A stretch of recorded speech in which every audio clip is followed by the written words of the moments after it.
Welcome to Inland Edition, where this season we're having conversations with people who represent nonprofit organizations working to make the Inland Empire a better place. My name is Joe Richardson. I'm a local attorney, Inland Empire resident, and your host. And today we're going to chat with Carrie Ridgway, the executive director of the Mary S. Roberts Pet Adoption Center. In 1897, the Riverside Humane Society was established to help prevent cruelty to children and animals. In 2010, they were reorganized and renamed after Mary S. Roberts, and the organization continues to strive to eliminate the suffering of homeless cats and dogs by providing humane care for pets in transition, facilitating adoptions to good homes, supporting pet overpopulation education, and supporting sterilization of companion animals. From the moment she was found across the street petting a neighbor's dog at the age of 2, Carrie Ridgway's life has been all about raising, training, protecting, and serving animals in Riverside County. In her current role as executive director of her organization, she leads and inspires the innovative team of animal advocates, every year serving more animals and pet owners than ever before in its 127-year history.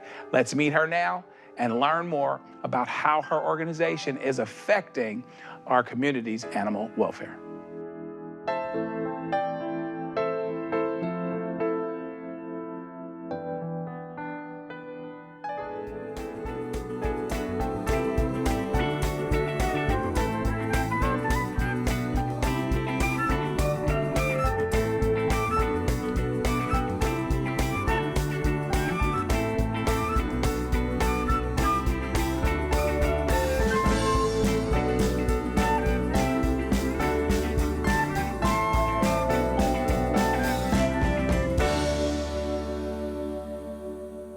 I've got the executive director, the one and only, of the Mary S. Roberts Pet Adoption Center, Carrie Ridgway. Carrie, thank you for being here. Thanks for having me.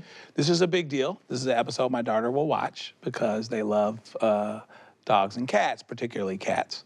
So it sounds like you loved animals from the very beginning. So let's talk about your background and how you knew that animals was your thing. So I knew because that's all there was, if that makes any sense, right? So I started out when I was very small living on a turkey ranch. So there was lots of livestock and, critters running around. And as I got older, we still stayed in like a rural area where I grew up. And there wasn't really much to do but hang out with the animals and join 4-H and Future Farmers of America. Right. So that's what I did. Right. And I just fell in love with the fact that animals of all kinds, love you unconditionally, no matter what. And wow. I decided that I wanted to make a career out of it. And so here I am. A turkey farm. A turkey farm. Here's a city boy question. The turkeys were bigger than you, weren't they? They were. Okay, they're pretty big. They were, and they were mean. Right? I'm like, whoa, hey, turkey farm, wow. Yeah. So how do you end up being at the Mary S. Roberts Pet Adoption Center? Actually, by chance. So I had been in animal welfare for quite some time. I had, done the vet tech route, and I was an animal control officer. That just was too hard on my soul. And so I kind of got out of the field for a while and decided to stay home, do the mom thing. And then an opportunity came up at the Mary S. Roberts Pet Adoption Center. They were building a new building and needed somebody to come on and help them raise money. And I just happened to be in the right place at the right time. And so I slid into that position way back in 2007 and climbed the ladder and became executive director. So the precursor to the Mary S. Roberts Pet Adoption Center has been around over 100 years. You talk about that? Right, can you believe it? Sometimes I can't even imagine that we've been around that long. But right. Yeah, back in 1897, some of the good folks of Riverside, as the city was developing, decided, hey, we need to help save all these animals. And so not only did they care for dogs and cats, but the original name of the organization was the Riverside Humane Society for the Prevention of Cruelty to Animals and Children. Wow. So not only did they help animals, they also had orphans and children there on their first campus, and they quickly realized that they couldn't do both. So off, went the kids, and they focused on animals. Way back in 1897. In fact, one of the founders was Frank Miller, who was the gentleman who built the Mission Inn that's in Riverside. Oh my gosh. So kind of some really cool history. So talk about the governance of the organization, who oversees it, how many employees you have, how big you are. Yeah, so we're actually a mid-sized organization. When I started in 2007, we only had 5 employees. We were very small. The buildings were kind of falling down around us, and the board of directors at that time decided, they wanted to make the organization better, and so they embarked on this capital campaign to build the building that we're in today. And so fast forward to today, we have 3 employees. Oh my gosh. We operate a thrift store that helps us generate revenue for the dogs and cats we care for. And then we have a high volume, low cost spay neuter clinic also on our campus, so we can provide spay neuter for folks, make it available and low cost. We are governed, we are a nonprofit, so we don't receive any government funding. We have to raise every dollar that comes in our door to keep the lights on and to care for the animals that we do. And we're governed by a board of directors, and all of the board, they're all volunteers. Wow. Now, how many animals will you have at any given time? So it can vary, but generally we have on site usually about 100 dogs and anywhere between 80 and 90 cats. Really? However, right now we're in this phenomenon called kitten season. Right. So what is kitten season, right? Kitten season is when the weather starts to get warm and all these unaltered cats start having babies. So when that happens, kittens that are under 8 weeks of age, they can't live in the shelter environment. They're too little. So we have to have foster parents for those little ones, and for puppies. And so during kitten season, we can sometimes have in our foster program, 200 kittens plus the adult cats that we have on site. So we can care for a lot of animals at one time, even if they're not being cared for at our facility. Wow. So I was researching here, and I really wanted to read this because I don't want to lose it, right? And I want you to kind of talk about, and you started to talk about it, but just the legs of the organization, all the different things that you guys do carrying this mission out. Here's what it says. The Mary S. Roberts Pet Adoption Center strives to eliminate the suffering of homeless cats and dogs by providing humane care for pets in transition, facilitating adoptions to good homes, supporting pet overpopulation education, and supporting sterilization of companion animals. Whew. It's a lot. Yeah, how do you get into all of that? And what are the legs of the creature, as it were? No pun intended. So we want to be more than a shelter, right? We want to be more than a place where you drop off your dog or cat if you can't care for it, or where you come adopt one. We want to be part of the solution. We talked about overpopulation. Right now, the nation is in crisis. 50 million animals euthanized in 2023 in the nation compared to 2019. So we've seen a decline in adoptions, which is unfortunate.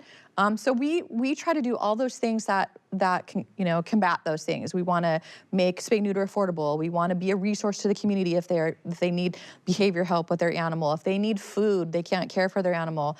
We want to provide humane education. We do summer camp. We just try to think outside the box, and we try to think of ourselves as more than just an animal shelter. Wow. So tell me about behavior care. Now, admittedly, I might have a little bit of an ulterior motive here. We've got a cat. We've got 2 cats, right? Talk about how you care for cats and how you help with behavior. But what if a cat is just so needy? It's like a child and it never changes. And I can't be around my wife because the cat is stepping between us. No, I'm sorry. It's not a therapy session. My bad. Sorry, honey. Sorry. I really like the cats. But how do you do from a behavior standpoint? Talk about that. So cats are tricky. You asked me about behavior with cats. That's tricky. That's a tricky question, right? Cats are their own. They have their own personality, just like dogs, right? There's cats you have to be very patient with when it comes to behavior. Sure. Incredibly, cats have a really high emotional memory. So squirting water at a cat, right? And they're like, I'm sorry, what? I haven't done that in years, honey. I haven't done it in years. They'll remember that you did that, and they'll remember that it didn't make them feel good. So changing and modifying behavior in cats is really takes a lot of patience, and just making sure that you're treading lightly, because cats they just have their own independent personality. Dogs, on the other hand, right, they'll just do whatever they want for you because they most of the time just want your approval. Cats, As long as Wow. they're getting fed and water and some love, they're pretty much okay. Yeah, it is cats just something else. I admit it. Listen, I never lived an animal when I was little that wasn't in a bowl. That was inside, at least. Right? We had the dog outside that bit the mailman. Right. But you talked about there being so many more cats, so many more animals that had been euthanized, or that this really high number. Is part of that economic, where people figure out they can't take care of their animals? You do see that? Absolutely. Economic and housing. Housing is a big issue. There are many landlords that, don't allow their breed. They won't allow certain breeds. They won't allow a dog that's over 30 pounds. They won't allow you to move in without putting down an additional deposit. So housing is a big issue right now when housing is so expensive, and economics are tough, right? So that's the number one reason we get for people to relinquish their animals. They're moving to more affordable housing and they can't take their dog that they've had for 10 years with them because the landlord won't let them. So where do they go? They come to us to relinquish. What is something you'd want people to understand that maybe they don't? And maybe it's a portrayal of something that's not portrayed quite the right way in the media, or without the context, or without the other side of the coin. What would you want people that are looking through the window at the animal care community to know that maybe it's something that kind of eludes them and that they kind of miss, that they don't have the full range of information related to? Well, I think the first thing would be we need their help. Right. That when they take on a pet as their responsibility, we need them to help continue that responsibility, right? We get people that are in crisis or didn't plan their lives, and they come to a point where they're desperate and they want us to take on the problem right now, right this second. Right. And we need people to know that we're running a business. We're doing the best that we can to help everyone, but we have to have the pet owner take some responsibility to help us in that process. Yeah. And it's also, I also would say the other thing is that spay neuter. I mean, how long has, Bob Barker said that at the end of his Price is Right, right? I remember that. Like, yes. Why? Like, I don't, there's a lot of people that think that spaying and neutering is going to change an animal's personality, is going to, hurt them in some way, that they need to have their first litter, that they need to go through that process, and that's just simply not true. We really need to stop. Animals can start having babies at 4 months of age. And for cats, they only are pregnant for 60 days. So if you consider a 4-month-old cat getting pregnant, having kittens, those kittens not getting altered, then those kittens breed. Wow. There's just, it's a ton of cats everywhere. Wow. And so I would say that spaying and neuter is really important. It's a really important thing of being a responsible pet owner, and that we need more spay neuter resources in our communities. Talk about the vetting process for potential families. Not everybody gets to adopt. We want you to be where you need to be, but talk about the boxes that they have to check and the hoops that they have to jump through. We really operate on a conversationally based adoption process. So when I became executive director back in 2015, the process that everybody was using was, you'd have to come in, to fill out this 10-page application, everybody in your family would have to be with you, we'd call your landlord, we'd ask you all, what's your plan for the next 20 years of your life? Can we come see your house? And then we'd deny you. We'd say, you're not good enough. You can't adopt from us. And the thinking from that was, well, do you think that they're not gonna go down the street and adopt an animal or go to a breeder and backyard breeder? No. So we started practicing a very open adoption process. So what that means is when somebody comes in, we do have some, basic questions we ask them, but we don't really have that many deal breakers anymore, right? The goal is to find a good home. Right, sure. There's no perfect home. I work 10 hours a day. My dog can counter at home while I'm at work, right? Some people would say, well, you're not providing a good home because you're gone all day. It's about finding the right pet for you and your lifestyle. What's gonna work? What are you looking for personality-wise? What do you want out of this relationship that you're going to create and this responsibility that you're gonna take on? And then we have staff that counsels you, works with you, and we process an adoption. We very rarely say no. We have 2 deal breakers. One is if you're going to adopt a kitten and you're going to immediately put it outside, or if you're going to declaw a cat, because declawing is very inhumane. It's a horrible surgery. And for dogs, it's if you're just going to leave a dog outside 24/7. Like, are you going to bring the dog inside when you get home from work? And so those are the kinds of questions we want to ask to make sure, because when it comes down to it, at the end of the day, when they're with us, they're in a cage and they're in a shelter. Yeah. That is not what we want. Right. So it's very hard sometimes for new staff to come on and not be judgmental, right? But we need to facilitate good homes. So you talked about a staffer, talked about a volunteer. Let's go see a staffer and hear from a staffer and a volunteer so folks can really show you what's going on at this wonderful place.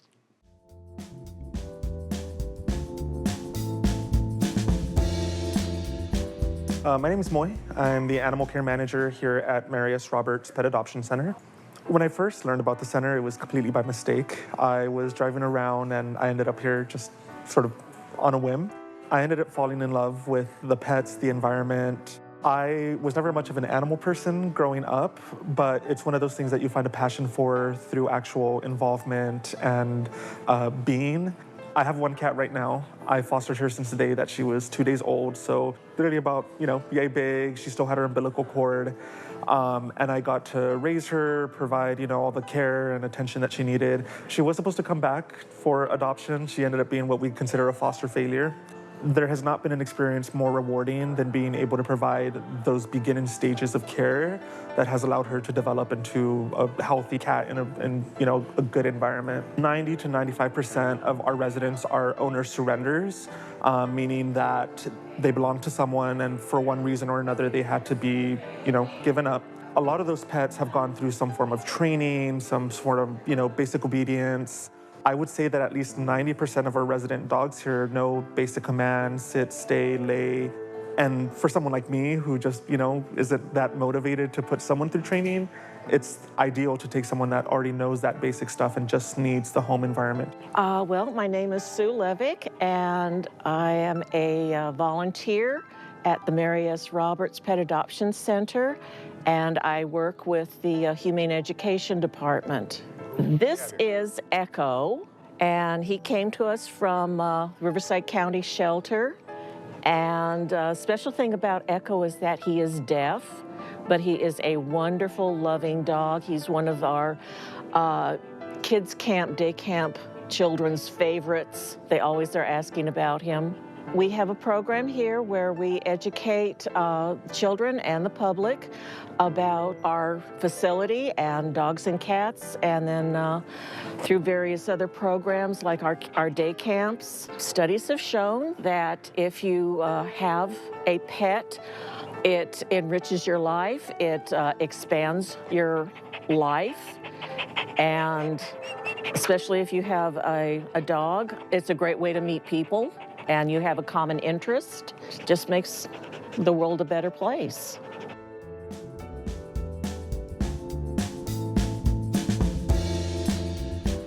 How long is the average cat or dog in your center?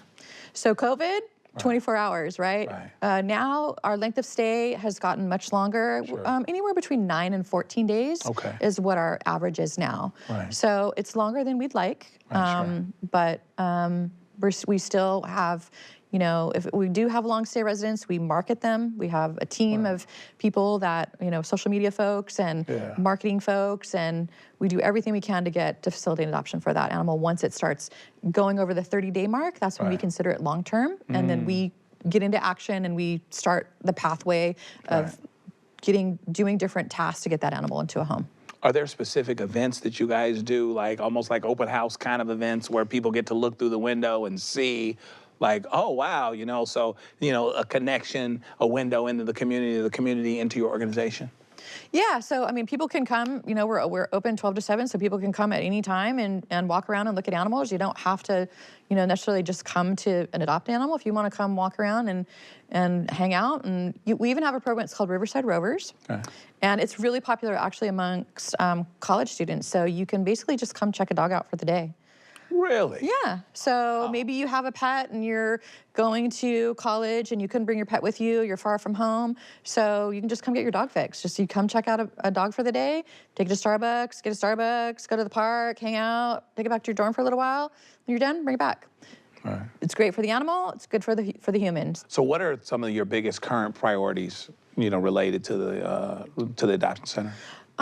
Biggest priorities are being able to continue to provide resources through spay-neuter. Like, economy's tough, and so if we can provide free spay-neuter, we'd like to, continue to grow our campus and expand and be able to take on more animals. We always need monetary, help and donations. We're hustlers. We have to hustle to keep our doors open. So we rely on the community to help us do that. If you have the resources that you want, that you're looking for, I mean, when you came, they were opening a building, right? You know what I mean? And so there's expansion, there's growth, or what's going on. What would you think the next level of that would look like if you kind of had George Ruthers in terms of we'd want to be able to do this that we're not quite doing yet? So what we'd really like to be able to do is be able to transfer more animals from municipal shelters, right? Those guys don't have the luxury of space and time, right? They're on the clock. And with the state of animal welfare now, with shelters being so overcrowded, what we'd really like to do is be able to expand our kennel space and be able to have more kennels to transfer those animals over from municipal shelters. If we could do that, that's one of our goals that we'd like to get done in the next 5 years, but that's embarking on a campaign to build, another building, but that is one of the things that we have on our wish list. Give us a story, if you would, a war story about something that really came out well. I'll give you an example. My daughter just became a cat mom in South Carolina, and she looked on the list on the web, and there was this particular cat named Owen. And it was love at first sight with Owen. I'll show you the picture afterward. And so they said that he was being fostered, but if you ask to see him, we'll arrange for you to see him. So she goes there because my wife's there for a few days, and they're gonna go adopt somebody, okay? So they pull up in there, and Owen was there. She goes, "That's Owen, I know it's Owen, I saw it." So when she adopts Owen, Owen had been, very stressed being around a lot of cats. And so everybody was just so glad that Owen was being adopted because, you get to know them, get to know their personalities, maybe the stress that they've dealt with, the situation that they come from. Give us a situation where owner got together and made an adoption that really sticks out for you and reminds you why you do what you do. Oh, there's so many. Gosh, I guess one that I can think of right off the bat is, we get animals a lot of times too that are different, meaning they're blind, they're deaf, they may be missing a limb.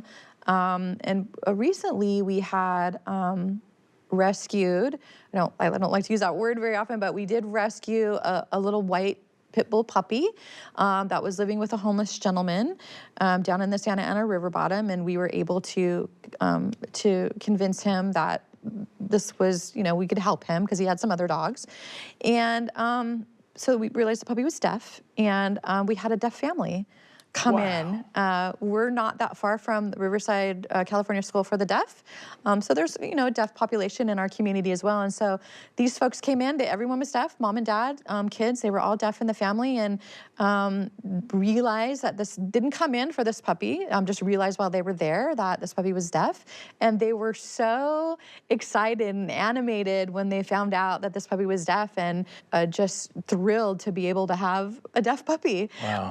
And we went through the process, and off they went, and the whole happily ever after thing happened. Right. Is it stories like this that allow you to keep going in tough moments? I mean, you got stresses, and you got to raise money, and all of these other things. And are these the moments that let you keep going? Yeah, and I think the hard stories are too, right? Because hard stories make you also realize what you're doing, what you're there for.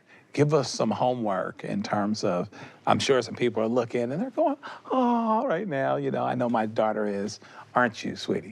How do we follow up and get more information about the organization? So we have a great website, ton of stuff on our website. I would say, you know, that would be your first stop. If you live in the community in Riverside close to us, come down, we welcome you.